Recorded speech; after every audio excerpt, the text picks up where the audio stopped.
Buenos días, Coronel Alarcón. Buenos días para todos los asistentes, los audientes, los teleaudientes de nuestro programa diario, La memoria histórica aún no contada del conflicto armado en Colombia. En el día de hoy llegamos a la emisión número 65 y vamos a tratar el tema de la muerte en combate del bandolero liberal Alfonso López, alias Despiste, y los últimos remanentes que quedaban de la que antiguamente fue la cuadrilla de Chispas, que estaba bajo la conducción de este delincuente, en hechos ocurridos en la finca La Argelia de la vereda Carrizales del municipio de Cajamarca, Tolima, hace exactamente 58 años, en el mes de febrero de 1964. Recordemos que Chispas fue eliminado en una acción de comandos conducida por el teniente Hernando Lozada del batallón Cisneros en enero de 1963. Recordemos también que en menos de un mes después de la baja de Chispas, tropas de la 8ª Brigada con agregaciones del batallón Rifles y del batallón Colombia hicieron una operación importantísima en Salento, que ya la analizamos aquí en un episodio anterior, en la cual se dio de baja a más de la mitad de lo que era la antigua cuadrilla de Chispas, y que allí fue eliminado más de la mitad de ese grupo que estaba bajo el mando del hermano de Chispas, que lo llamaban el Mayor Incendio, porque cada vez que hacía un asalto, además de matar a la gente, incendiaba las casas. Y también el otro grupo de ese remanente de cuadrilla estaba bajo la dirección de Alfonso López, alias Despiste, pero este se alcanzó a escapar de esa operación en Salento y quedó con el grupo y siguió cometiendo barbaridades en coordinación directa ya prácticamente y bajo la dependencia de Sangre Negra, que se movía entre el Tolima, Quindío, el viejo Caldas, mejor, porque iba a otros municipios del antiguo Caldas, y también se dice que estuvo en Cundinamarca en varias reuniones con Juan de la Cruz Varela, pero nunca se pudieron poner de acuerdo, ya que Sangre Negra era de una tendencia más de derecha dentro de su pensamiento delictivo, a diferencia de otros liberales que eran del MRL y izquierdistas. Entonces, este bandolero, Alfonso López alias Despiste, era liberal, estaba en algunos contactos con Sangre Negra, pero tenía la diferencia que Alfonso López, alias Despiste, era de tendencia MRL y gaitanista, y en cambio Sangre Negra era un poco más de derecha y no la iba mucho con los comunistas, igual que había pasado con Chispas. Entonces vemos que internamente López dependía de Chispas por aquello de la dependencia de la franquicia que le daba, y como en lo diabólico de estos grupos delincuenciales, tener el plus de ser de la cuadrilla de Chispas le daba más fortaleza que ser independiente, pero en el fondo era igual de asesino a todos, y cuando cayó estaba desplazándose por la región tratando de posicionarse de esa zona y tener un contacto con Sangre Negra, que se movía, repito, entre el centro del Tolima y el norte del Tolima, pasaba al Quindío, pasaba al Viejo Caldas, iba hasta el norte del valle y volvía, y tenía como una especie de liderazgo dentro de las cuadrillas de delincuentes en toda esa región. Pero recordemos que ayer o anteayer vimos un episodio donde Sangre Negra también entra en franco deterioro por la misma época.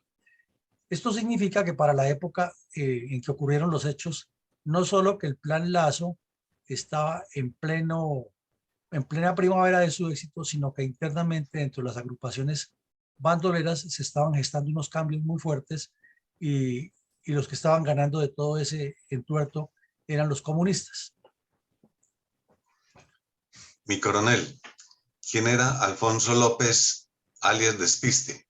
¿Y qué relación tuvo con los tristemente célebres bandoleros Chispas, Desquite y Sangre Negra? Bueno, coronel, muchas gracias. Aquí vemos esta foto un poco vieja, claro, y está Chispas en una de las fotos con el hermano de otros bandidos. Chispas se dice que llegó a tener entre su cuadrilla hasta 200 bandidos. Pero en la cuadrilla de Chispas creció, como vimos en la historia personal de este bandido de Teófilo Rojas Barón, creció por los desafueros de los conservadores en distintas regiones, y entonces desde la distancia Chispas enviaba a los delegados, iba formando grupos y les daba la franquicia. Pero también lo vimos y lo analizamos ya, que llegó el momento en que aunque Chispas era un criminal despiadado, se le salían de las manos. Entonces también recurrió a la limpieza interna de eliminar lo que no estaba de acuerdo con él dentro de sus cuadrillas, o sea, problemas obvios de cualquier organización delictiva. Y este Alfonso López, que era de ahí de la zona del Quindío, era uno de esos bandidos y se unió a Chispas, pero este era de línea EMRL. Recordemos, y nos queda claro, que el EMRL se hizo primero muy fuerte, fue en el norte del Valle y en el Quindío, y que inclusive la mayoría de los guerrilleros comunistas, que inclusive aún sobreviven, algunos ya muy viejos, fueron formados fue en esa línea de MRL en relación con el Partido Comunista. Y ahí está el papá de Timochenko, y está el mismo Timochenko que salió de ahí, está Tiro Fijo y otros delincuentes de esas cuadrillas.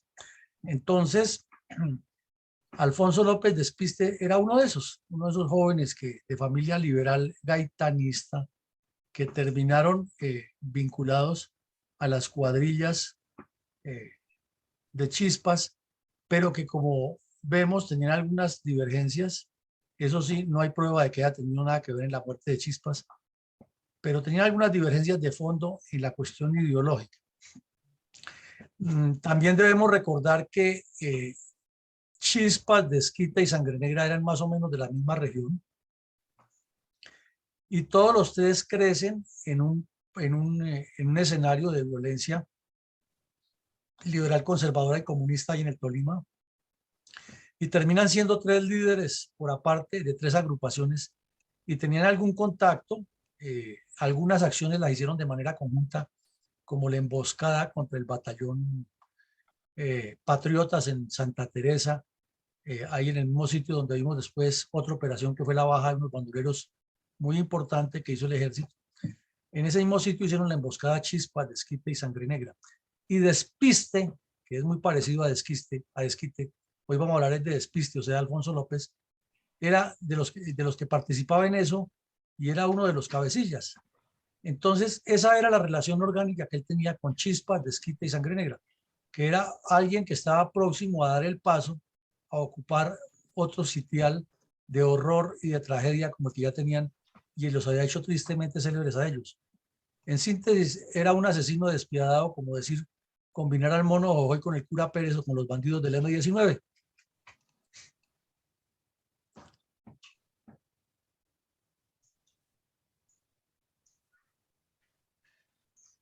Mi coronel Alarcón tiene el micrófono. Perdón. ¿Cuál era la situación de las guerrillas liberales en el Tolima hacia el año 1964? Bueno, entonces, aquí es interesante mirar y analizar cómo estaba la situación guerrillera liberal en el Tolima en el año 64. Nos ha quedado muy claro en todos estos días que hemos analizado que para esa época las guerrillas comunistas estaban muy fuertes. Entonces miremos un poco cómo estaban las guerrillas liberales, en especial las que dirigía Sangre Negra y otros grupos que estaban en proceso de desarticulación como consecuencia de lo que estaba ocurriendo con el Plan Lazo. Entonces lo hemos tocado tangencialmente en la introducción, lo queremos reforzar aquí. Había una división interna, y la división interna consistía en que unos guerrilleros liberales se habían aliado con los comunistas y se habían integrado a las FARC, y otros estaban en proceso de integrarse a las FARC o a las nacientes FARC. En ese tiempo eran las guerrillas comunistas del bloque sur, como las llamaban. Había varias. Entonces, esa división interna se materializó en que entre ellos mismos también se mataban, en que en la dirigencia política nacional, regional y local tenían también choques por eso. Inclusive algunos de esos dirigentes políticos liberales de izquierda, como tuvieron confrontación, no armada, pero sí dialéctica entre ellos, con sus dirigentes también terminaron unidos al Partido Comunista, o por lo menos apoyando las guerrillas comunistas en una dicotomía como, por ejemplo, aunque no era en esta zona, pero la llevó hasta su muerte, el señor Eduardo Franco. Eduardo Franco era un terrateniente de Boyacá que se vinculó a las guerrillas de los llanos orientales y allá pues tuvo mucho contacto con los comunistas, y por haber combatido con las guerrillas liberales contra los conservadores, él mismo se autodeclaró, porque cuando le dio la amnistía a Rojas Pinilla no quiso amnistiarse, sino se autodeclaró víctima del sistema y se asiló en Venezuela, y allá tuvo contactos con el MOEC, que era la guerrilla comunista de la época, con Tulio Bayer, y luego ayudó a formar el EPL, y luego decía que era perseguido político ya porque lo investigaban por sus nexos con las guerrillas comunistas, y hasta que por ahí en los años 90 regresó a Colombia, ya no lo encarcelaron, ya más señor, más de edad, y murió aquí en Bogotá en esa dicotomía entre nunca se supo si era liberal o comunista. Eso se presentó mucho con ocasión de esta decisión en el Tolima con varios dirigentes políticos. Y desde luego para quienes investigaban la guerrilla, pues los identificaban como iguales, y el problema de esas identificaciones es que se generaliza, y por eso hubo un sentimiento del movimiento revolucionario liberal que lo promovían los comunistas, dando a entender que el Estado colombiano era enemigo del liberalismo y del comunismo, por lo cual tenían que unirse. O sea, les sirvió de carambola.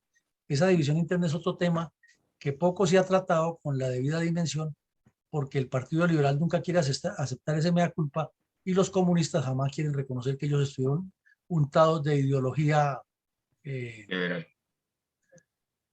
de ideología Liberal. capitalista. Entonces, son detalles que ocurrieron en esa época y que es importante tenerlos en cuenta para comprender mejor la problemática y lo que nos ha venido.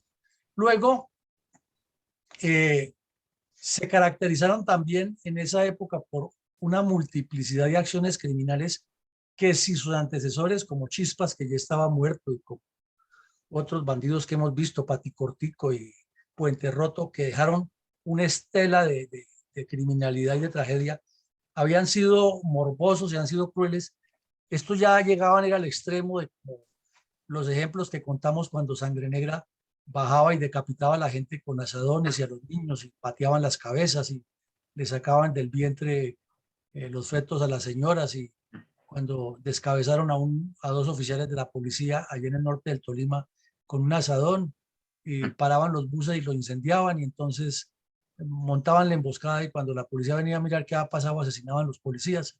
Esa barbarie que hicieron al final o en la época del 63-64, después de la muerte de Chispas, y cuando entraban en franco deterioro por esa división interna que tenían, estaba afectándolos muchísimo, porque la imagen ante la población era cada vez más degradada, y le agregaron otros dos delitos con los que ya la población se les volteó. Recordemos que estas cuadrillas criminales y liberales se financiaban, o si eran conservadoras también, se financiaban de los mismos propietarios de las fincas que los llevaban para sacar al adversario político, dependía del lado que estuviera, y les permitían estar ahí con tal de que no vinieran los adversarios a cometer esas masacres de retaliación que hacían según el color que tuvieran. Pero se pasaron al otro extremo de comenzar a extorsionarlos y a boletear a los mismos que les habían dado. Entonces allí muchos de ellos se voltearon, y fue cuando ocurrió el fenómeno que les colocaban un mayordomo que era de ellos, y los amenazaban y los obligaban a firmar en las notarías el cambio de propiedad de la finca, el cambio de propietario de la finca, con la complicidad de jueces y notarios, que ocurrió muchas veces. Entonces son los detalles de esta situación que no se han contado y que se han querido ocultar para presentarlo simplemente como unas bandas de delincuentes, pero tenían muchos nexos con importantes personalidades nacionales y locales. Por la época también es importante tener en cuenta los intensos y candentes debates que se armaron en el Congreso entre los dirigentes de ambos lados, culpándose de la responsabilidad de lo que pasaba de lado y lado. Y siempre achacándose que son ustedes los conservadores que mueven, que financian, por ejemplo, a Efraín González. Ese era el mito que tenían.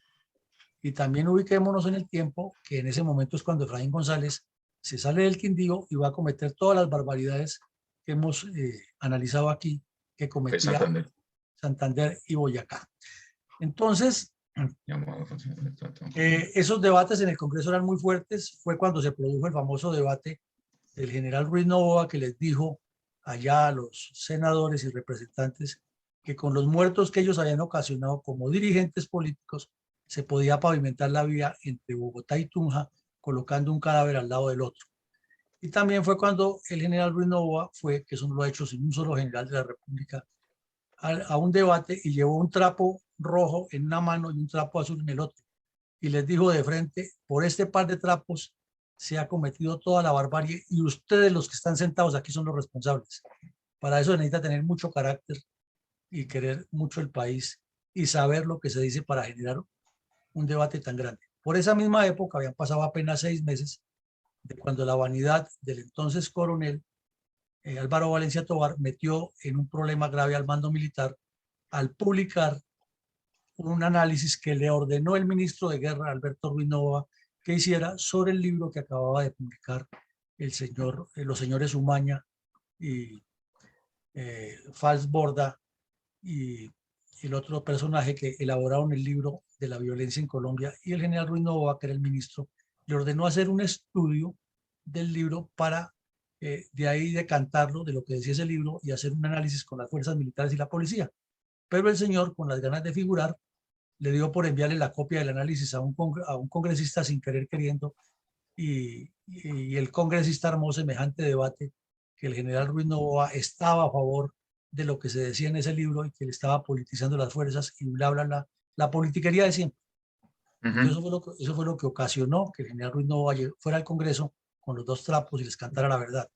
Entonces, los debates en el Congreso eran candentes. También debemos ubicarnos en el tiempo que los debates en el Congreso los transmitían por la Radio Nacional y a veces las emisoras iban y los sintonizaban. Entonces, como en esa época no había sino radios de tubos y muy poquitos televisores, lo usual era que después de la comida la gente sintonizara a los tolimenses, a los chaparrines, y luego entraban a los programas de política que eran de 8 a 10 de la noche por esa época, y en el país se escuchaban todos esos candentes debates de los padres de la patria echando de la culpa unos con otros, igual que ahora, pero en un momento en que estaban los ánimos de los 2 partidos polarizados. Entonces cada vez los liberales quedaban más convencidos de que el enemigo eran los conservadores, y cada vez los conservadores quedaban más convencidos que el enemigo eran los liberales, porque escuchaban a sus jefes tirándose tanta piedra en el Congreso.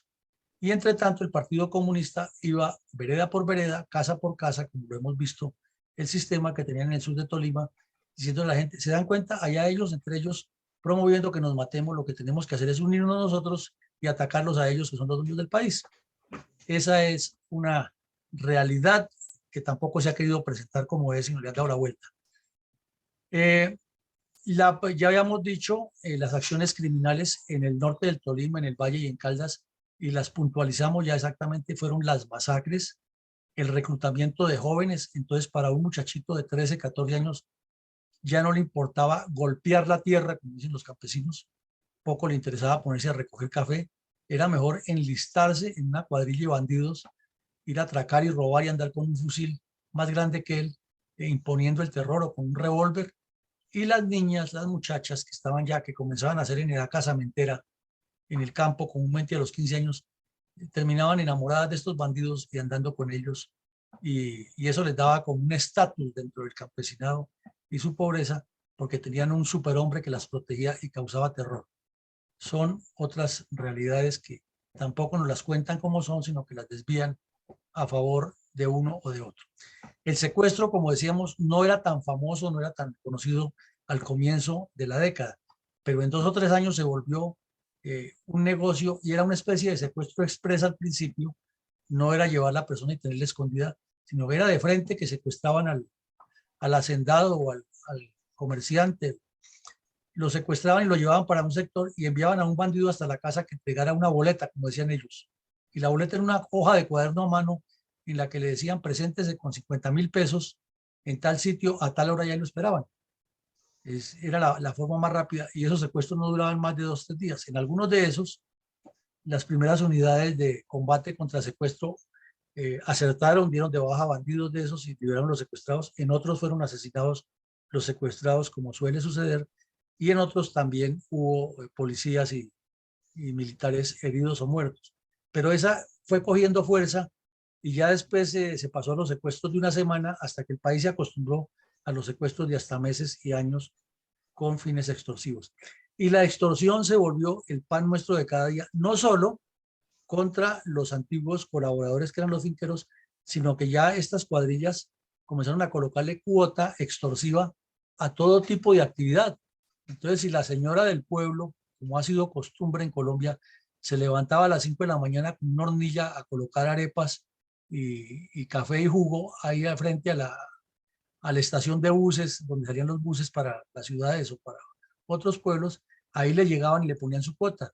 Si el dueño de la tienda de la esquina que vende abarrotes o que vende pan y que vive de eso, tenía en la tienda, también tenía que pagarle ya un porcentaje a estos bandidos. O sea que esto que han hecho las FARC y el ELN de ahora no es actual, sino que ha existido siempre.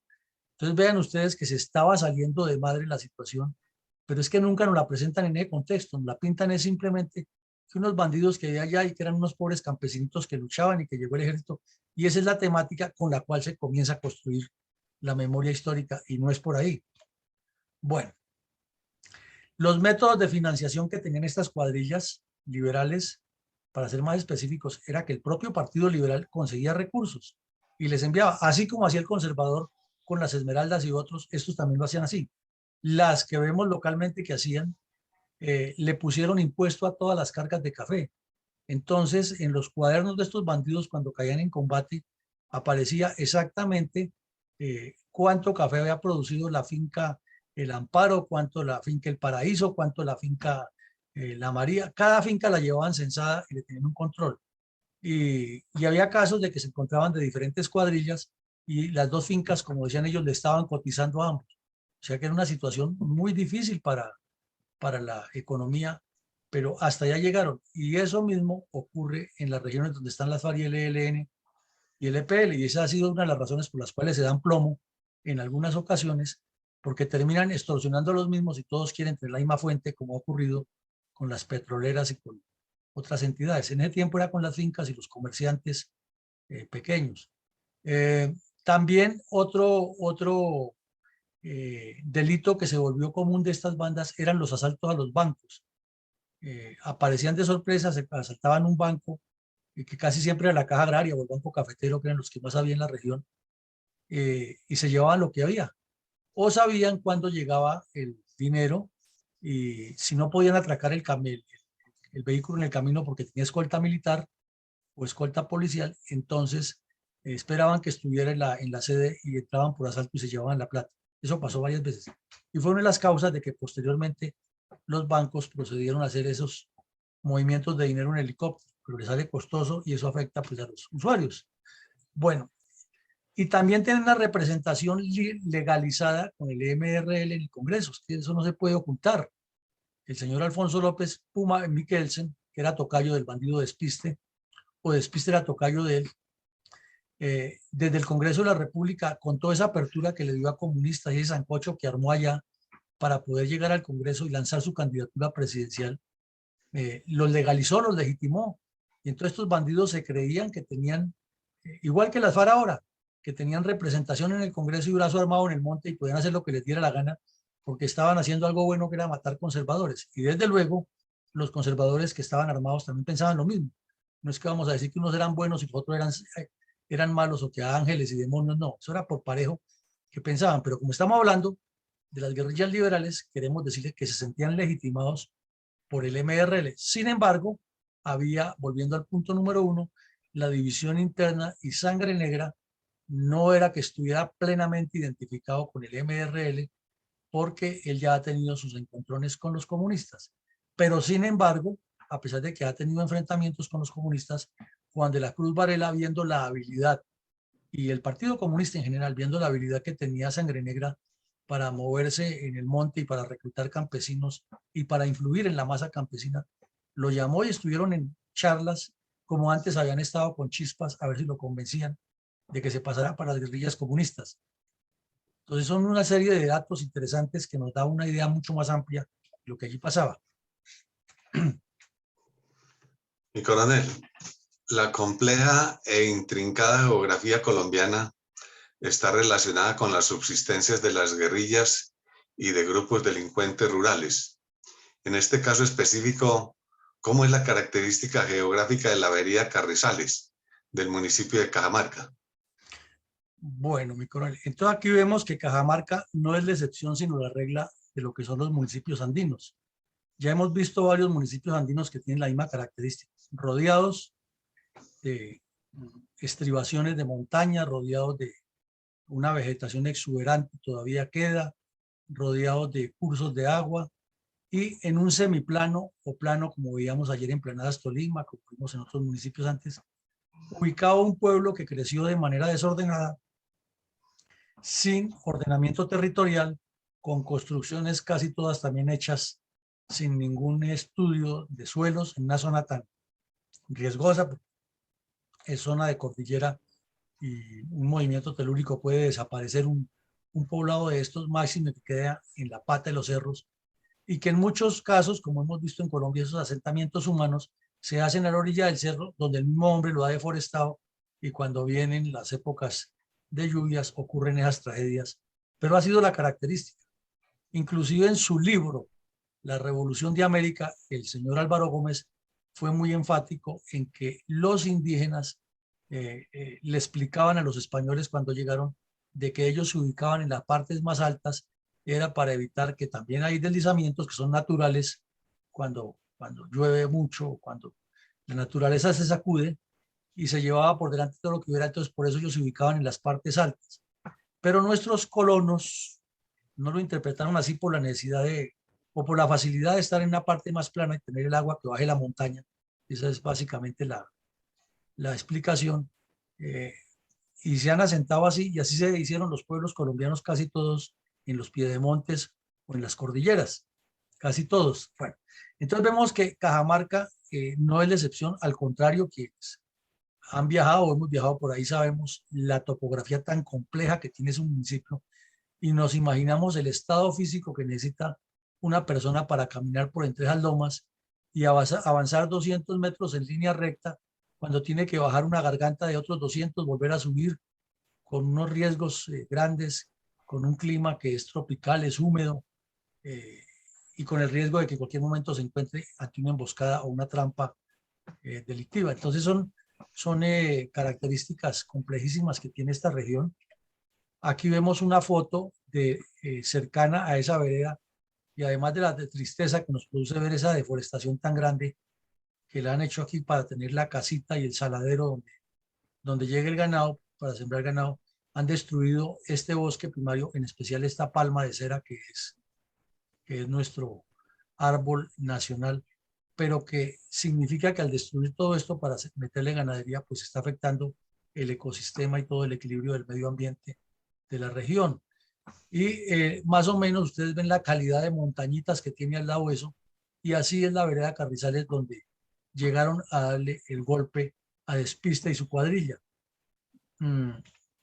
Aquí vemos otra foto tomada desde el lado y ya nos damos cuenta que no es que sea tan plano el municipio, más bien es una huecada, como dicen los campesinos, y que se ve el riesgo que está de una inundación o que se desarme la montaña y les caiga. Y vemos muy claramente el daño que ha hecho el ser humano alrededor con la deforestación. Aquí en este sector se nota muy marcada. Vemos también aquí un carreteable sin pavimentar y todo esto deforestado para tener generalmente ganado, porque el ganado pues en esa zona que es de un clima cálido, frío o más frío en la medida que avanza hacia el monte, se cría muy hermoso y el pasto pues es de primera calidad, más en toda esta tierra de formación volcánica. Entonces ahí vemos la característica y si miramos en profundidad hacia el norte o hacia el sur del municipio se da uno cuenta la cantidad de montaña y de dificultades que hay para poder transitar por ella. Un sitio ideal para que los bandidos se muevan y pongan sus observatorios. Y aquí vemos otra característica de Cajamarca, que es la vía que conduce entre Armenia e Ibagué. Ahí están señalados, pero lo que nos llama la atención es que aquí Cajamarca, donde está, pues no solamente son los precipicios que ve uno al lado y lado de la vía cuando viene por la carretera, ahora pasa por un túnel y no se ve todo esto, pero cuando uno viene por la carretera ve todo esto, que son una cantidad de faldas, de precipicios, entonces analicen ustedes que aquí en Salento, Salento al oriente del Quindío, cayó la banda de la primera parte de la banda y el señor López se alcanzó a volar, pero aquí hubo varios muertos. Cruza la línea, que es una línea divisoria que hay, así se llama por eso la línea divisoria entre el Tolima y el Quindío, la cruza y comienza a bajar hacia Cajamarca, pero es que es una zona muy intrincada. Entonces estos grupos se movían por toda la región y se escondían aquí y era muy difícil, se necesitaba tener un guía, un informante muy exacto para llegar a localizarlos. Entonces esas son las características de esa vereda. Coronel, ¿cuáles son las características geopolíticas del municipio de Cajamarca, las cuales incidieron en el crecimiento del bandolerismo tripartidista? Bueno, aquí el mapa de Colombia nos explica claramente lo importante que hemos resaltado siempre de la ubicación geoestratégica del departamento del Tolima para cualquier proceso revolucionario hacia Cundinamarca y hacia la capital exactamente. Es muy cercano y solamente tiene que cruzar el valle del río Magdalena que está aquí. Cruzado, mira, ahí viene subiendo el río Magdalena, hace este giro hacia el occidente y vuelve y sube hacia el norte y va separando los dos municipios. Y aquí está el departamento del Tolima y aquí este es Cundinamarca y más o menos por aquí es Bogotá. Entonces es muy fácil o es muy importante tener ese control y cruzar y avanzar. Entonces eso nos queda muy claro. Y sabemos que el Tolima limita al occidente con todo lo que era el antiguo Caldas y que al norte ya se aproxima a Boyacá y prácticamente se aproxima a Antioquia. No es que tenga límites directos, pero se aproxima mucho. Entonces vemos que aquí en el antiguo Caldas ya había nacido el departamento del Quindío, se estaba formando, que es pequeño, realmente es más pequeño inclusive que el territorio urbano y rural de Bogotá, o lo que llama el distrito capital, es más pequeño el departamento del Quindío, pero es una zona por su riqueza agrícola muy importante. Entonces vemos que cruzando la cordillera, sea por la carretera, por el cruce normal que conocemos nosotros, o en paralelo por todos los puntos que hay por toda esta zona de la cordillera central, está el municipio de Cajamarca, que limita con Salento, con la zona rural de Salento Quindío. Esto pues es zona de alta montaña, de mucho frío. Aquí la analizamos cuando vimos la eliminación de la cuadrilla de Chispas. Y es una ubicación pero esencial para otras actividades o para seguir por la cordillera hacia abajo y comunicarse con el sur del Tolima donde estaban las guerrillas comunistas formándose, o para meterse hacia el centro sur donde estaba Chispas desde Roncesvalles y otros municipios, formando sus cuadrillas con Sangrería y Desquite. Pero también es un punto importante para moverse hacia el Líbano, hacia Casabianca, Santa Teresa, Santa Isabel, el norte del Tolima. E igual es un punto importante para moverse hacia el Quindío, hacia las otras regiones de Caldas, o por qué no bajar por la cordillera y llegar al Valle del Cauca. Entonces miren ustedes que no le hemos dado la trascendencia a eso, ni hemos entendido esa dinámica campesina de cómo se movían. Y aquí este mapa nos presenta una similitud, dijéramos, morfológica entre el departamento del Tolima y el departamento del Valle del Cauca. Cuando uno mire el mapa del Valle del Cauca, recuerda que está la cordillera occidental por un lado, la oriental por el otro, y por el centro el valle del río Cauca, donde se asentaron las poblaciones. Aquí en el Tolima pasa algo parecido. No es la misma configuración, pero tiene alguna similitud. Por el occidente del Tolima va la cordillera, ahora es la central, que en el caso del valle es la que está al oriente del valle. Aquí en el Tolima es la que está al occidente del Tolima y cae a un valle muy fértil y grande, donde hay mucha población también, y luego vuelve a trepar a otra cordillera.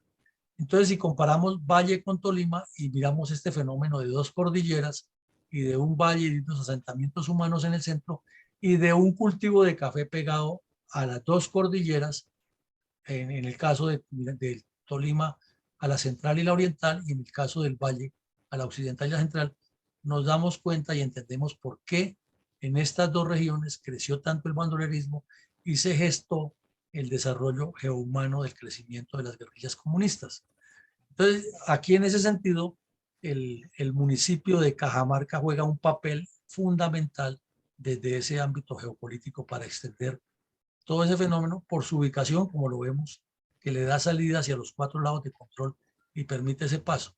Y luego ya en esa época, que fue una maravilla para la época, la pavimentación y la estructuración de la carretera entre Armenia y Ibagué, además se convirtió en el sitio ideal para que salieran estas bandas a atracar y luego se escondieran en cualquiera de los montes aledaños, como veíamos en la ayuda anterior, que si se hace un atraco por aquí, en esta zona, por poner un punto exacto, inmediatamente la cuadrilla puede moverse hacia el norte, hacia el sur, hacia el occidente, hacia el suroriente, es decir, tiene muchos ámbitos por donde moverse y en un terreno completamente abrupto, con buenos cursos de agua que les permite sobrevivir, que eso es importantísimo, y con la posibilidad de que los campesinos les guarden la espalda porque ya los ha trabajado o el Partido Comunista o ellos mismos han ubicado una serie de contactos donde moverse que les permiten tener comunicación de lo que está ocurriendo en la zona. Esa es a grandes rasgos la importancia geoestratégica del municipio de Cajamarca y lo que eso proyectaba para crear un movimiento delictivo o grupos armados ilegales. Para comprender mejor los hechos, es conveniente revisar los sucesos que les antecedieron.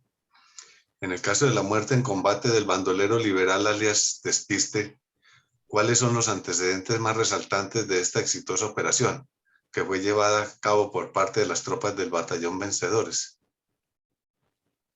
Bueno, entonces recordemos nuevamente que hay una operación importante que es la muerte de Chispas, que era el jefe de toda esta cuadrilla grande, en el año 63, que posteriormente, en un mes más o menos, le cae el ejército con todo el peso y tiene un combate que duró varios días. Lo recordamos aquí, lo analizamos, que hubo necesidad de traer un cañón especial para destruir una casa y otras acciones. Y ahí murió más de la mitad de la cuadrilla, pero el grupo que estaba con Alfonso López alias Despiste se salvó porque estuvo cerca y no vino a apoyar a sus compañeros, sino que huyó. Eso lo analizamos aquí cuando hicimos el ejercicio.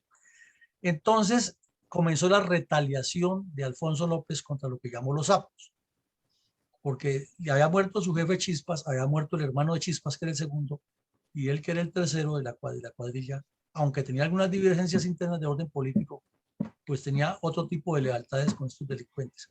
Entonces, lo primero que hizo fue que en la vereda de la Albania del municipio de Calarcá identificó a una familia liberal que supuestamente los había traicionado, y allá fue y mató a 2 mujeres con toda la barbarie que ya nos imaginamos que no la vamos a estar repitiendo en cada caso. Luego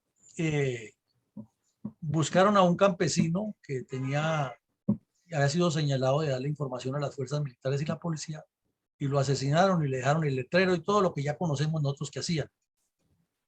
Y siguió ese año avanzando y se la dedicaron al municipio de Pijao, porque ya no solamente asesinaron a ese campesino, sino que fueron y buscaron a otros 2 campesinos y los asesinaron. Se sobreentiende que del otro lado también hubo retaliación, que eso era así, toma y deme, pero estamos hablando de lo que hizo esta cuadrilla. Entonces, 2 campesinos, y esto es cuestión de 20 días, de un mes, en la medida que va avanzando el año 63.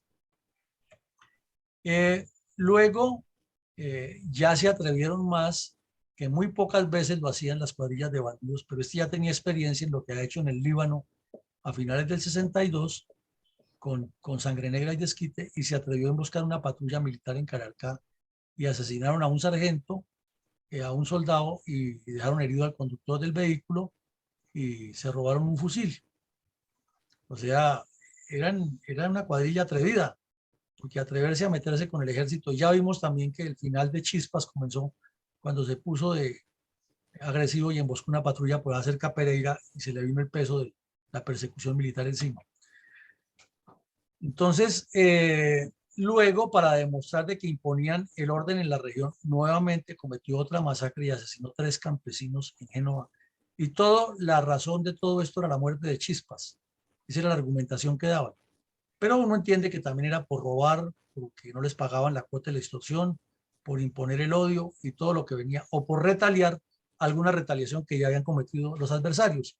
Estamos en un ejercicio de que el uno mata y el otro también, y eso era muy común en esa época. Y luego ya llegó nuevamente a esa barbarie que caracterizó, ya no fueron 3 sino 6. Entonces van sumando ustedes cuánto llevaba entre pecho y espalda este caballero de los que se oficializaron, ¿no? Porque así como el cuento, faltan los datos de otros municipios. Pues ya era aterrador, y ustedes saben que eso la prensa siempre va llevando las cuentas y va haciendo el escándalo y los debates en el Congreso y las indicaciones a las fuerzas militares y que están o que no están con ellos. Complicadísimo el asunto. Complicadísimo el asunto para el que estuviera en ese momento en el mando. Pero comenzaron también, o se incrementaron mejor, las actividades de inteligencia, como lo hemos visto, con los volantes, con las emisoras, con todo lo que hacía el Plan Lazo, porque todo esto va ocurriendo en la medida que el Plan Lazo los está persiguiendo y los está golpeando de una u otra manera, como lo hemos visto aquí, que a pesar de que hacían esto, también se les estaba dando duro en otras regiones, o también se estaban golpeando las cuadrillas de bandoleros. Era una guerra, eso no lo ha querido reconocer nadie, pero era una guerra donde era, por un lado, matándose entre ellos, y por otro lado, las fuerzas militares y la policía tratando de parar ese desangre tan tenaz. Entonces se recibió la información de alguien que iba a haber una reunión con Sangre Negra. Recordemos también que Sangre Negra desde el principio le había dicho a Chispas, y eso lo vimos aquí, lo analizamos, que se fuera para el Tolima y que trabajara en llave con él y que concentrara a sus bandidos para que las cosas que se hicieran fueran coordinadas y no que esas, entre comillas, franquicias que tenían cometieran actos que eran de barbarie como los que ellos hacían, pero que no estuvieran autorizados por un control central. O sea, miremos que también se va produciendo en ese momento una tendencia a darle ya una organización, entre comillas, más militar a la estructura como trabajaban. Ya no de simples bandidos, sino tener como un estado, una especie de estado mayor central que los organizaba. Y eso lo aprendieron de los comunistas cuando estuvieron revueltos en el Davis unos con otros. Y los viejos liberales le enseñaron a estas generaciones nuevas que hay que organizarse políticamente. Y claro, eso era lo que también generaba las divisiones internas entre los dirigentes del partido. Fenómeno interesante de analizar. Bueno, y luego de esa información de que iba a haber la reunión con Sangre Negra, apareció un campesino motivado por los 20.000 pesos que ofrecían, que era mucho dinero en la época, por la cabeza de Despiste, y denunció que estaban reunidos la cuadrilla de Despiste en la vereda Carrizales, el municipio de Cajamarca, en una finca llamada La Argelia, y que estaban específicamente en la casa, ni siquiera habían armado el cambuche en una matemonte, sino que estaban metidos en la casa. La casa era una casa grande, tenía el beneficiadero, como llaman los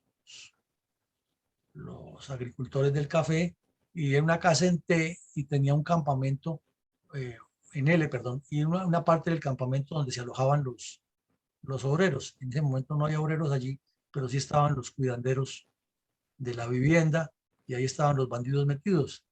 Y según la descripción que se hace en el caso táctico, el terreno bastante complicadito, con algunos cafetales alrededor, luego, pero además las ondulaciones difíciles de superar de manera rápida. Entonces, a grandes rasgos, estos eran los antecedentes de la cuadrilla de Despiste que estaba sembrando el terror. Y como vemos, a excepción del asalto que le hicieron a la patrulla militar, todo fue contra el campesinado, y todo se enfocaba en causar terror y el miedo de que donde llega Despiste no queda como Atila, ni siquiera pasto en la tierra. Gracias, mi coronel. ¿Cuál fue el trasiego paso a paso de la habilidosa maniobra táctica que culminó con la baja del bandolero liberal Alfonso López, alias Despiste, en la finca La Argelia de la vereda Carrizales del municipio de Cajamarca, Tolima, en 1964? Bueno, en 1964, como ya hemos visto las características de las tres áreas, norte del Valle, departamento del Quindío o Antiguo Caldas, oriente del Antiguo Caldas y Tolima, esas tres brigadas se han especializado en la inteligencia y tenían una coordinación más o menos con los medios que había en la época permanente. Entonces, en este caso, se ubica a la cuadrilla de Despiste en los límites de las dos brigadas, de la octava y la sexta. Pero entonces, como esos límites eran o siguen siendo un poco teóricos, pues tocaba coordinar, no que hubiera tropas de la octava brigada que los habían golpeado en Salento, y también vimos en esa operación que cuando se pasaron a la sexta brigada se coordinó, pero se volaron. Entonces hubo una coordinación importante para que la operación se hiciera sin que fueran a encontrarse las tropas, porque repetimos, las comunicaciones no eran como las de ahora, sino que eran difíciles y se perdía la señal por la montaña, por el tiempo atmosférico, por muchas razones, por la incapacidad de los equipos para aguantar el frío y las baterías se congelaban. Había dificultades serias. Entonces se hicieron las coordinaciones y se dejó la operación en la sexta brigada, luego de la información de que el tipo estaba en la Argelia. Esto va desarrollando de forma rápida.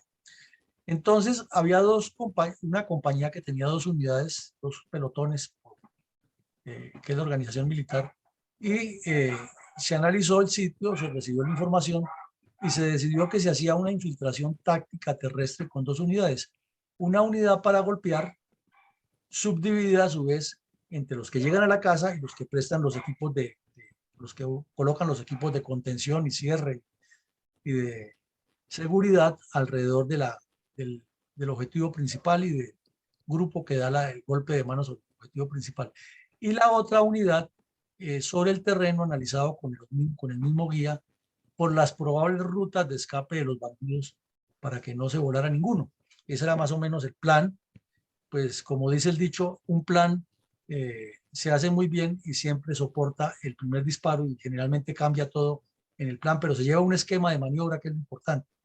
Y lo valioso es que quien lleve el mando de la tropa tenga la habilidad de adecuar el esquema de maniobra a lo que se le presente en el terreno. Entonces, se tomó el dispositivo tal como se dijo y se avanzó hasta la casa. Pero entonces ahí viene el primer problema, que la casa estaba en un descampado, en un sitio abierto. Mientras se avanzara por el capital o por las cañadas paralelas donde bajan los cursos de agua, todo iba bien, silencio perfecto, aproximaciones de la tropa que iba a dar el golpe. La otra, que se ubicó en los sitios más lejanos, pues no tenía tanta dificultad, pero sí tenía que guardar el secreto para ubicar las emboscadas y que los campesinos de la región no se dieran cuenta para que no alertaran a los bandidos. Entonces se tomó el dispositivo como estaba previsto, pero a las 6 de la mañana, como suele suceder, 5:45, 6 de la mañana, que es la hora más adecuada para dar el golpe, se estaba tomando el dispositivo alrededor de la casa y salió, como suele suceder siempre, un bandido a echar un visaje, como dicen ellos, y vio las tropas y se armó el combate. Entonces ese bandido cayó inmediatamente, que era el que estaba de centinela, pero pues no era un centinela como los de ahora, que lo colocan a cierta distancia de la casa y en un sitio donde puede ofrecer un combate inicial y alertar al resto. Si no estaba dentro de la casa y salía y miraba y volvía y entraba, esa era la explicación. Entonces, claro, cuando los detectó, él disparó, pero los soldados lo dieron de baja. Entonces, había una alberca grandísima donde la utilizaban para el proceso del café y bien construida en ladrillo y cemento.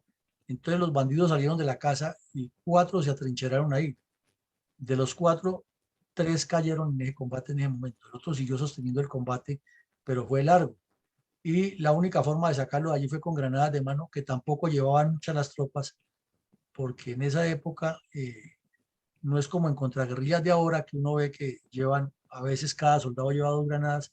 En ese tiempo solamente los que llevaban granadas eran los cuadros, los comandantes, suboficiales y oficiales, no llevaba nadie más granadas y llevaban 2. O sea que en una unidad de esas máximo llevaban 6, 8 granadas. Entonces con esas granadas se las lanzaron al sector de la alberca y de ahí fue que los desalojaron. Y los otros que estaban en la casa se vieron obligados a salir y en el momento de salir fueron dados de baja. Y 2 bandoleros sí huyeron, no pasaron por donde estaban las emboscadas montadas ni los equipos de cierre y se volaron para siempre. Eso nunca se volvió a saber qué pasó con ellos.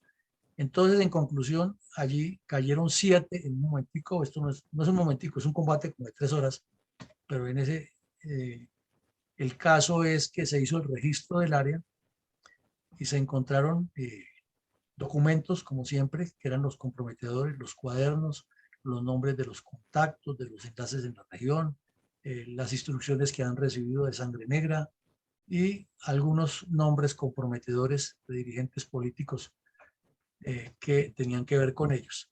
En ese momento, los moradores de la casa pues confesaron que ellos eran colaboradores, pero como el cuento siempre, ¿no? Obligados. Pues fueron llevados a la 6ª Brigada y lo que viene, ya después quedaron en manos de la justicia por complicidad. No pudimos determinar qué pasó con ellos. Lo más seguro es que los dejaron libres, como solía ocurrir en esa época, porque intervenían los dirigentes de los partidos y hablaban para que los dejaran libres y los sacaban con la promesa de que no volvían a unirse con delincuentes. Entonces, esa a grandes rasgos fue la metodología que se utilizó. Parece muy sencilla, pero por el terreno, como lo vemos, ya imaginamos las dificultades que pasaron esos soldados en una época que era lluviosa, que eso también fue lo que facilitó que por ser época lluviosa, los bandidos estuvieran quietos en la casa para no moverse por el monte y mojarse, y porque estaban seguros de que no les pasaba nada. Además, la casa era un fortín realmente, ese sector de la alberca y de todo lo que tienen allá para procesar el café era muy, muy bueno.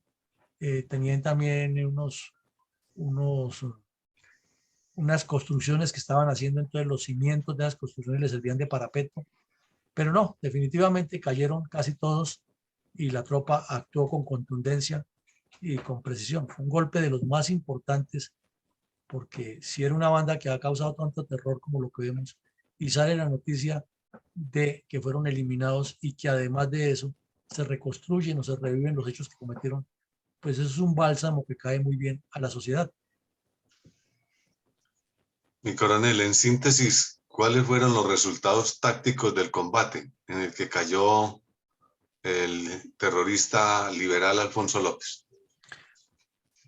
Pues que se neutralizaron 7 bandidos, inclusive el cabecilla y el segundo cabecilla, que eran los que dirigían todo. Y eso es importante porque al eliminar al cabecilla y al segundo cabecilla, los 2 que quedaron vivos quedaron acéfalos y ya definitivamente no tenían quien los dirigiera, porque una cosa es ser bandido raso ahí que va y lleva y hace lo que le mandan los otros, y otra cosa es ser el jefe, el que distribuye, el que tiene contacto con los demás. Pero también si se considera desde otro lado, podría decirse que en ese momento Despiste era el segundo cabecilla de Sangre Negra, aunque no habían concretado la unión que era lo que buscaba Sangre Negra, pues es lo que pretendiera nombrarlo de segundo, porque recordemos que también Sangre Negra se iba quedando sin cabecillas, que también iban cayendo o en combates con los comunistas o en combates con las fuerzas del orden. Y se decomisaron 5 fusiles. Eso es un golpe, pero para la época no fueron escopetas, fueron 5 fusiles, y fusiles calibre .30. Y uno de esos fue el fusil que le han robado a los soldados en la emboscada que les acabé de mencionar. Otros fusiles ya se los habían mandado a Sangre Negra y por eso no tenían más armas. Si hubieran llegado un par de días antes, ya habían decomisado los fusiles que tenían ahí en la casa, que tenían guardados y que Sangre Negra se los había pedido o se los había comprado y se los han enviado antes con algunos de los campesinos de la región en mulas. También se les decomisaron 2 armas cortas, pero no cualquier arma, sino pistolas 9 milímetros, o sea que estaban muy bien armados. Se supone que los 2 que tenían las armas cortas eran los que iban a las fincas a braviar los campesinos. Y también ellos utilizaron granadas de mano en el combate, pero solamente les quedó una sin estallar, que estaba en el cuerpo o en la fornitura, en el cinturón del del tal despiste. Y allí ya llamó la atención porque no se conocía ese grupo que se estaba formando y ya les encontraron sellos con los cuales boleteaban a los campesinos y les encontraron unos cuadernos con anotaciones ya de formación ideológica en los que se declaraban ser un título larguísimo, Fuerzas Guerrilleras de los Andes, no, Fuerzas Guerrilleras de Colombia, Ejército Rebelde de los Andes, así se llamaban. Entonces vemos aquí que la ideología comunista sí estaba penetrando en la organización liberal y que seguramente con el paso del tiempo, si no lo eliminan, esto hubiera terminado al lado de Tiro Fijo, allá en el Pato, porque tenía todas las condiciones básicas, que era la formación política y la organización y el liderazgo que ejercía el tipo, porque era líder en su cuadrilla. Y desde luego, otro resultado, pues el impacto psicológico. Ustedes imagínense para Sangre Negra, que está en el centro del Tolima y se está moviendo y va al valle y vuelve y cruza la cordillera y se siente ya perseguido y se da cuenta que le eliminan completica a la cuadrilla con la que él quería reforzarse.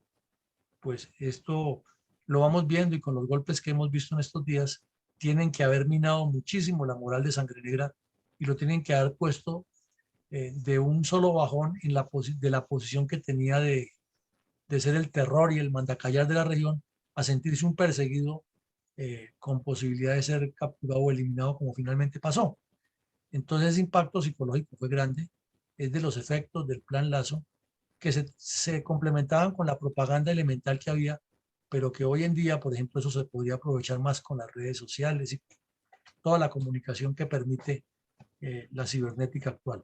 Entonces esos fueron los resultados concretos de esa operación. Nos parece que es de las mejores que ha hecho el ejército en toda la historia contra el conflicto, no solo por la cantidad de bandidos eliminados, sino por el impacto y el logro de completar una tarea que venía pendiente, que era eliminar completamente esa cuadrilla de chispas. Porque si miramos lo del prontuario de estos delincuentes, no es solamente lo que se les cuenta aquí de antecedentes inmediatos que acabamos de ver, sino que hay que tener en cuenta todo lo que hicieron antes de que cayera Chispas al lado de él, que fueron muchas otras barbaridades, inclusive la masacre esa de los 39 campesinos allá en Manzanares, Caldas.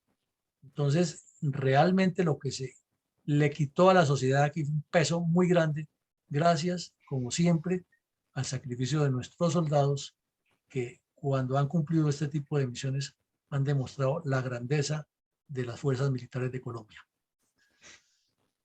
Mi coronel, ¿podría hacernos un resumen acerca de las consecuencias político-estratégicas de este importante golpe de las tropas contra la cuadrilla encabezada por el bandolero liberal Alfonso López, alias Despiste?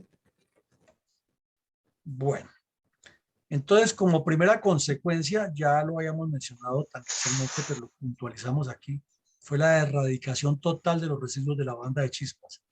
Después de ser una banda tan poderosa, quedaron dos de quienes nunca se supo nada, pero lo más presumible es que se volaron de la región y renunciaron porque ya se sentían que estaban eliminados. Pero es que fueron 3 golpes seguidos para esa cuadrilla, que es lo que hay que analizar en el contexto de la historia de Colombia. La operación fabulosa del teniente Lozada, que todavía vive, el coronel Lozada, fue el principio del fin de esa cuadrilla. Luego esa operación maravillosa que se hizo en Salento, que fue similar a esta o por el mismo estilo, más difícil porque esa fue un combate de casi 2 días, pero se logró también eliminar la mitad de la banda, más de la mitad de la banda. Y aquí esta, que fue el remate, ya en otra jurisdicción, lo que demostró la integridad del ejército, el liderazgo que ejercía el ministro de guerra para que las cosas se cumplieran y la voluntad de lucha de las tropas. Entonces, esa erradicación tiene unas connotaciones mucho más grandes de decir que simplemente es una banda que se eliminó, porque es que ese era el problema del país en ese momento. Era el dolor de cabeza que tenía el país, eran las páginas de los diarios llenas de sangre, con todos los casos relatando todos los días ese tipo de barbaridades con las que hemos visto, y parecía que eran intocables. Y dentro del campesinado, lo insistimos una vez más, vendían la idea de que ellos estaban rezados, que las balas les pasaban por el lado, que se volvían invisibles, que se convertían en matas de café, un poco de credos que el campesinado en su ignorancia, y más en esa época, se les creía y cómo se llevaban las muchachas y que estaban rezados y que todos esos combinaciones de magia negra con realidad que han utilizado desde siempre en Colombia las delincuencias y que aún persisten. Increíble, pero siglo XXII hay gente que tiene esas cosas.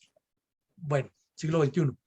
También se estableció un control militar más concreto en los límites del Tolima y Quindío, en especial en el sector de la línea y aledaños, porque se dio cuenta el, el mando militar y el análisis de que era necesario tener un control mucho más sólido y no solamente los dos puestos que había en Amaime y el cercano que había en Cajamarca, sino que había que tener un patrullaje más permanente, subirse a los buses, acompañar a la gente. Y después vinieron muchos más combates de este, que fueron casi todos, como se dice, graneaditos, de a uno, de a dos bandidos eliminados. Pero ocurría que salían a saltar los buses y ahí iban las personas de seguridad de las fuerzas militares o la policía, y ahí a veces asesinaron a miembros nuestros, pero también a veces eliminaron bandidos. Y fue parte de ese trabajo de control militar en los límites del Tolima y el Quindío, porque además cuando uno pasa por esa zona vía terrestre, por la carretera, no por el túnel, sino por la carretera antigua, que le han remodelado, le han hecho ajustes y sirve la carretera. Cuando uno pasa por ahí se da cuenta de que es una zona ideal para que los bandidos hagan barbaridades y se escurran por entre esos montes y sea difícil localizarlos. Bueno, también tenemos que esa operación fue una exitosa ratificación de la eficiencia del concepto y de la orientación metodológica del Plan Lazo, y también una reafirmación de la eficiencia que fueron adquiriendo las fuerzas militares y la Policía Nacional en la lucha contra estos tipos de delitos.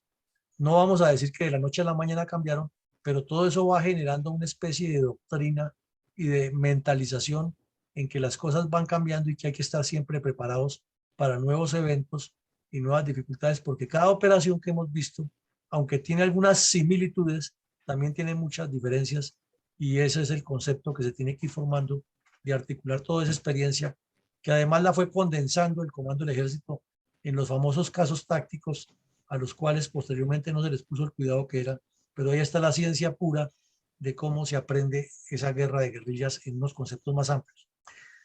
Fue un golpe psicológico a los dirigentes políticos del MRL, porque estaban fuertes, estaban posicionados en el Congreso, hablaban duritos, se declaraban víctimas, hablaban todos como si fueran comunistas. El señor López Miquelsen, en su politiquería y habilidad, era el que salía a cuestionar todo, promovía la participación de las juventudes liberales al lado de los comunistas en las protestas, estaba presente en todo el país como delegado de la izquierda, hablando de los pobres, y desde luego él sabía que estos bandidos haciendo esos crímenes le estaban dando un sustento. Y no solo él, sino los dirigentes que lo acompañaban. Pero cuando les pasa eso y se descubren los cuadernos y aparece el tema de que tenían información de una guerrilla más como comunista, pues naturalmente que todo eso los tiene que volver a pensar. Y recordemos que fue cuando Alfonso López salió con el cuento que él se desligaba completamente de cualquier actividad de esas y que no tenía nada que ver, y que había que investigar bien a ver si era cierto que estaban con el Partido Comunista. Pero ya eso indicaba que sentía pasos de animal grande el MRL, y que si no lo desarmaban en el monte se les iba a desarticular en las ciudades, como en efecto pasó. Bueno, desde luego esto es una motivación muy grande para las tropas para actuar integralmente, porque si esto ocurre en el Tolima, entonces la tropa que esté en Santander, que esté en Antioquia, que esté en el Cauca, que esté en el Huila, en el Tolima, se entera y siente que hay una motivación para emular y superar a las otras. Entonces vamos a prepararnos mejor, vamos a meterle, y hay una mística, se crea una identidad institucional para hacer las cosas mejor. Ese fue otro aspecto importante. Y si el plan Lazo está siendo efectivo, pues entonces jalemos el plan Lazo, que eso da resultados. O sea que una cosa suma con la otra. Y hubo un impacto mediático regional y nacional. Ubiquémonos un momento en el tiempo. No tenemos la tecnología de ahora, no tenemos los televisores, no tenemos la radio que nos comunica inmediatamente con el exterior, sino estamos en un país parroquial de radios de tubos y de transistores y de periódicos impresos, que es lo que más circula, y nos tienen aquí asoleados en esta región los crímenes de Sangre Negra, Chispas, este otro bandido de Despiste, de todos delincuentes, y son el terror, y la gente sabe que no puede salir de noche, que no puede dar un concepto político porque lo matan, que es mejor no opinar, que tiene que cuidar a las hijas y a los hijos para que no lo lleven los bandidos, y están en una zozobra tenaz. Y salen como el campesino que le preguntaron en esa época que qué opinaba de la pena de muerte, dijo que tenían que suprimirla, porque era tal el nivel de desmadre que había, que el campesino ya consideraba que la pena de muerte era algo normal. Entonces, ese impacto mediático, pues, y más en el campo, donde los temas de los campesinos, además de su ganado, de sus cercas, por dónde va la sequía, y si llueve y si no llueve, si sacaron la cosecha, que se encontró con el compadre el domingo, que hay que reunir los recursos para pasar. Esa es la vida del campesino, no tiene más, no tiene un mundo raro. Y tiene esa zozobra encima, esa espada de Damocles de que están los bandidos y le cuentan al amanecer de una noche para comenzar el día siguiente. ¿Cómo le parece que los 9 que estaban causando el terror en esta región se murieron 7 y 2 se volaron? Eso tiene que ser un impacto mediático impresionante. Y a nivel nacional, donde la gente que esté en Bucaramanga, esté en Santa Marta, esté en Medellín, esté en Bogotá, que está un poco alejada de la realidad de lo que se vive allá, pero que tiene permanentemente esa gótica que le está diciendo los medios, los bandoleros están destruyendo el país en tal lado, y lo despiertan con la noticia de que cayeron 7 de los 9 que estaban causando eso. Esa noticia produce un impacto grandísimo. Y a nivel político, con todos los debates candentes que hay en el Congreso en ese momento, pues deja sin piso a los que están hablando que es que las fuerzas militares están de un lado al otro, porque allá los soldados van y demuestran en el terreno que lo que hay es que acabar con los bandidos del monte para que los bandidos de la ciudad dejen de hacer daños.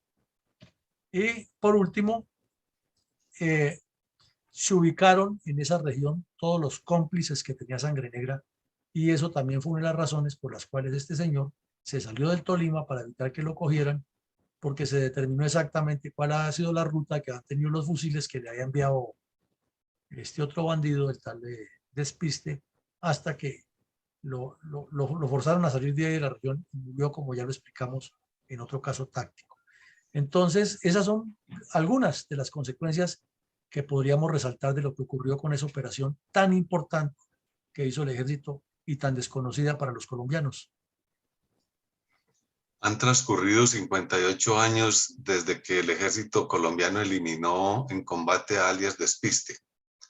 Durante este lapso se desmovilizaron las guerrillas conservadoras, liberales y cuadrillas comunistas, pero también ha habido narcoterrorismo en Colombia. ¿Cuáles son sus conclusiones militares, políticas, sociales, geopolíticas y morales al respecto? Bien, en el campo militar vemos aquí que salen muchas enseñanzas para la escuela de lanceros, para las escuelas de contraguerrillas, para las escuelas de carabineros y las fuerzas que operan en áreas rurales o en ambientes rurales contra grupos irregulares. Guerra asimétrica. ¿Por qué? Porque este caso hay que estudiarlo muy bien, cómo se hizo la aproximación táctica de las tropas hasta el objetivo, cómo la decisión tomada a tiempo por el comandante de la unidad fue efectiva, cómo la coordinación que hicieron las dos unidades terrestres facilitó que el dispositivo se ubicara sin que los campesinos lo detectaran y tuvieran tiempo para ir a avisar a los delincuentes. Cómo se manejó acertadamente a una persona que dio la información, cómo se maniobró en el terreno con las granadas, habida cuenta que los soldados estaban en un terreno descapotado, no tenían ninguna protección, y los bandidos se parapetaron detrás de una alberca grande que les permitía observación, campos de tiro y ángulo de tiro, que es lo más importante. Entonces los soldados estaban en desventaja táctica, pero el buen uso de las granadas de mano los desalojó del sitio y obligó a los 3 que quedaban en la casa a salir, y cayeron. También en el campo militar, el trabajo de inteligencia in situ demostró el nacimiento y crecimiento de una cuadrilla que ya estaba enfocada hacia el lado comunista, y unos enfoques ya con orientación marxista ayudó a desarticular el resto de red de apoyo que tenía Sangre Negra, lo obligó a salir de la región y lo condujo al final de sus días. Entonces aquí estamos hablando de un evento trascendental en la seguridad nacional. Seguramente si se le pregunta a un soldado de los que participó, ya estará en muy avanzada edad, y lo único que recordará es que sí, su patrulla eliminó a unos bandidos que eran muy tenebrosos, y y se le pregunta a un joven de ahora o se le cuenta todo, pues dirá que era la misión que tenía el ejército. Pero si se mira en el contexto de la importancia de la acción militar en la seguridad nacional y en el desarrollo nacional, es muy importante lo que causó este golpe, porque fue prácticamente el principio del final, o mejor, fue el final completo de Chispas, se cerró ese capítulo y fue el principio del final de Sangre Negra, que era el otro que quedaba. Esta es la parte que hay que articular. Además de la enseñanza, las experiencias, el aumento de uno de los elementos constitutivos del poder relativo de combate de una tropa, que es la moral, la mística y la experiencia, ahí se mejoraron, se robustecieron para todo el ejército y no solamente para las unidades que dieron ese golpe. En el campo social, vemos cómo hay esas contradicciones que han existido en nuestra historia. La riqueza con el café y con otros productos, la madera y lo que sacaba de esa región, ahí el terreno fértil para sembrarle lo que sea, el agua para surtir todos esos cultivos y la gente trabajadora. Pero hay un problema social allí, hay un conflicto que no se ha resuelto, un tema que no ha tenido es por qué esa sociedad, por qué esa gente no ha tenido la asistencia del Estado, de la organización social del país como tal, para que no caigan en esa maraña de la violencia, sino que tengan unos conceptos distintos con educación, con salud, con vivienda digna, con servicios potables, de agua potable, de electricidad y con una integración del campo a las ciudades, que ahí está, es otra parte del problema. ¿Por qué el campo no está integrado con la ciudad? ¿Por qué somos como tan diferentes los que vivimos en la ciudad con quienes viven en el campo? Y si miramos todos nuestros antecedentes de tatarabuelo y todos venimos de allá del campo, entonces, ¿cuál? Ese problema social está por resolverse y no es una lucha de clases como lo pintan los comunistas, sino es una falta una solución estratégica que articule eso. De lo contrario, convive ese problema. Y vemos también esa fenomenología arraigada en Colombia, que donde está la cordillera es el espacio ideal para que esos problemas sociales cojan más fuerza, porque está la riqueza, en este caso la del café o la de la madera, que es la que facilita que se desarrolle esa violencia. Ahora tenemos el petróleo, el oro y la coca. Siempre habrá un punto de dónde pegarse. Bueno, entonces, en la parte política, si se atan las dos anteriores, quiere decir que lo que ha fallado es la parte política, es la dirección del Estado, es la elaboración de políticas, es la elaboración de proyectos, de planes, de lo que se llama la política pública ahora, es tener objetivos claros sobre cuáles trabajar y sobre todo enfocados en el ser humano, en la sociedad, en el hombre, en que esas personas que están allí en el campo, que son buenas, son trabajadoras, pero que les pueden desviar sus ideales y les pueden convertir en delincuentes, primero no abandonen el campo porque lo quitamos allá. Segundo, se integren al desarrollo nacional. Y tercero, reciban un nivel de vida con una solución social grande. Si se enfocan las políticas por ahí, cambia eso. Pero si seguimos enfrascados en que la izquierda y la derecha y que uno dijo y el otro dijo y que la candidata aparece y que esa me dijo y que la otra no me dijo, ahí seguimos en el mismo enredo y nuestros campesinos que están ajenos a eso terminarán matándose entre ellos y matándonos a los colombianos como consecuencia de ese problema. Bueno, y tenemos las causas geopolíticas, el mapa que está ahí intencionalmente dejado, nos habla. Miren ustedes la importancia geopolítica de esa región, además de lo que ya hemos dicho de la aproximación a Bogotá, lo que tiene dos cordilleras, es que no es una, son dos que tiene la región. Y cuánto dieran los israelitas por tener aunque fuera un pedacito de esta cordillera que les produjera esa agua y esa tierra volcánica ya para desarrollar todo lo que ellos tienen. Viven en un peladero. Y nosotros aquí con una zona que es no sé cuántas veces más grande que Israel, que irriga lo que quieran ustedes. Es que todo lo que se irriga aquí es fabuloso.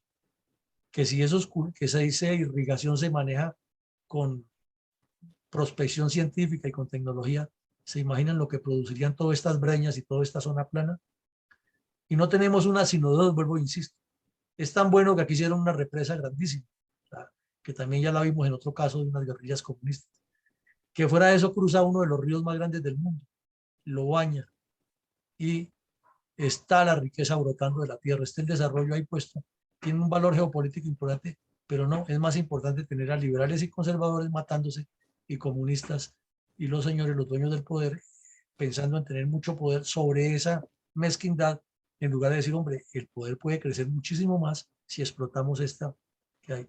Todos estos mapas nos hablan y nos dicen la mala interpretación geopolítica que se le ha dado a las regiones y al país, y nuestra gente que quieren hacer política alejados completamente de estas realidades y no entienden que es por ahí. Bueno, y finalmente, en el aspecto moral, es como siempre lo decimos, la responsabilidad de toda una sociedad, de todo un pueblo, de toda una dirigencia, pero sobre todo de la dirigencia política. Tenemos que ser claros y lo reiteramos. Los grandes problemas de un país, de una organización social como la nuestra, como nación, como Estado, siempre están afincados o están derivados de que las políticas no son claras, y las políticas no son claras porque los políticos tampoco lo son. Entonces, ahí está el gran peso moral que tienen ellos en la historia. Algunos habrán hecho más que otros, pero la falta de foco, de estrategia y de leer sobre el mapa lo que tenemos, toda esta riqueza, es la que nos tiene como estamos. Después de las conclusiones del día de hoy sobre el terrorismo de los grupos armados, el perverso adoctrinamiento y reclutamiento socialista, adelantado con engaño de menores, hagamos un breve corte con nuestro video institucional, seguido de las palabras finales y la invitación del señor presidente de la Fundación para el día viernes a otro nuevo episodio. Invitados todos a sintonizarnos nuevamente mañana viernes 18 de febrero a las 07:30 horas, cuando trataremos un nuevo tema de análisis geoestratégico.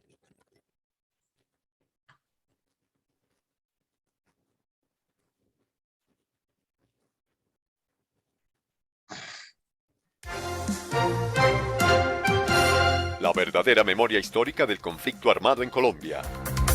Con el propósito de preservar la memoria histórica, resaltar el heroísmo de nuestros soldados, marinos, pilotos y policías, y poner en primer plano a las víctimas del narcoterrorismo practicado por las guerrillas izquierdistas, la Fundación Excelencia, Liderazgo y Transformación invita a escuchar todos los días de lunes a sábado de 7:30 a 9 de la mañana por nuestros canales de Zoom y Facebook distintos episodios de la verdadera memoria histórica de la agresión sistemática de los grupos armados ilegales contra los colombianos y la tragedia de las víctimas. No olvide su cita con la historia. Testimonios de viva voz de quienes estuvieron en los campos de batalla contra los narcoterroristas, así como de los militares y civiles víctimas de las atrocidades cometidas por el M-19, el EPL, las FARC, el ELN, el PRT, la Corriente de Renovación Socialista y el Quintín Lame. Bueno, pues muchísimas gracias a todos por la asistencia. Entonces los esperamos hoy a las 6 de la tarde en nuestra sala virtual para un episodio más de los seminarios de conflictividad y geopolítica con el tema de Chile. Mañana tendremos otro episodio aquí de esta larga cadena de sucesos de violencia que ha habido en el país, el sacrificio de nuestras fuerzas armadas para defender la nación. Y seguiremos mañana también por la noche con otro análisis importante de la reunión del señor Bolsonaro con el señor Putin en Moscú. Y la semana entrante retomaremos todos estos temas sin ningún problema. Un agradecimiento especial a Café Don Manolo y a su microempresa que nos financia este espacio y nos permite estar en comunicación. Adelante, mi coronel Alarcón. Inicialmente, mi coronel, muchas gracias. Le deja sus saludos mi general Vázquez, al igual que Vicencio, y los que han estado presentes tanto en este